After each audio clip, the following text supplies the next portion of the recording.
நம்ம சேனலை இது வரைக்கும் சப்ஸ்கிரைப் பண்ணாதவங்க ப்ளீஸ் சப்ஸ்கிரைப் பண்ணி சப்போர்ட் பண்ணுங்க ஃப்ரெண்ட்ஸ். என்ன இது ஆச்சரியமா இருக்கே. எந்த மருந்து கொடுத்தாலும் இந்த பொண்ணு உடம்புல ஏத்துக்க மாட்டேங்குது. என்ன ஆயிருக்கும், என்ன பிரச்சனையா இருக்கும்? சரி, டெஸ்ட் பண்ணி பார்க்கலாம். வீட்டுக்கு தான் கால் பண்ணிட்டு இருக்கேன், யாரும் எடுக்க மாட்டேங்கிறாங்களே. ரிங்கு போகுது. ஹலோ அண்ணி, அண்ணி நான் தான் சிவா பேசுறேன் அண்ணி.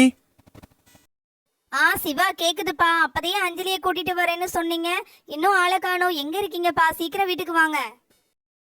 அண்ணி அதை சொல்றதுக்கு தான் நான் இப்ப உங்களுக்கு கால் பண்ணேன். வந்து அஞ்சலிக்கு என்னாச்சு சிவா? ஏன் அஞ்சலி அஞ்சலின்னு இழுக்கிற? அஞ்சலிக்கு என்னாச்சு? எதுவா இருந்தாலும் சொல்லுப்பா.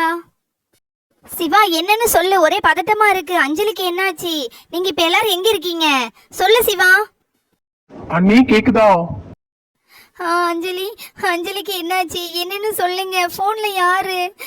அஞ்சலிக்கு என்னாச்சு? ஏன் இன்னும் கூட்டு வரல? வானதி, நீ அழாத.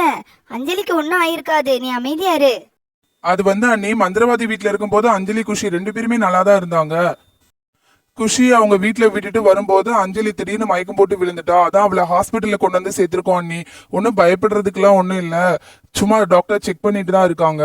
அதான் உங்களுக்கு சொல்லிடலாம் அப்படின்ட்டு தான் கூப்பிட்டேன். சரிப்பா, எந்த ஹாஸ்பிட்டல் சொல்லு, நான் உடனே வந்துடுறேன். உங்களுக்கு வாட்ஸ்அப்ல அனுப்பியிருக்கேன் அண்ணி, அந்த ஹாஸ்பிட்டலுக்கு வந்துருங்க.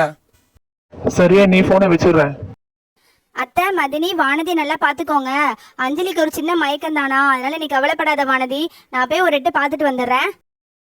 என்னடா சிவா இது, திடீர்னு அஞ்சலிக்கு இப்படி ஆயிருச்சு, என்ன பண்றதுன்னு தெரியலையே. அண்ணா அதெல்லாம் ஒண்ணும் இல்லைண்ணே, எதுக்கும் கவலைப்படாதண்ணே. வானதி கன்சீவா இருக்கிற அந்த நேரத்துல அவன் கூட இருக்கணும்னு நினைச்சேன். பாரு என் பொண்ணுக்கு எப்படி ஆயிடுச்சுன்ட்டு. சிவா, வருண், என்னாச்சு அஞ்சலிக்கு? திடீர்னு மயக்கம் போட்டு விழுந்துட்டாளா? எதனால மயக்கம் போட்டு விழுந்தா? இப்ப எங்க இருக்கா? நான் போய் பார்த்துட்டு வந்துடுறேன். அச்சுச்சோ, என்ன அஞ்சலி இப்படி இருக்கிறா? கடவுளே கிருஷ்ணா, என்ன சோதனை இது? அஞ்சலி சீக்கிரம் சரியாய் வீட்டுக்கு வந்துடணும் கடவுளே.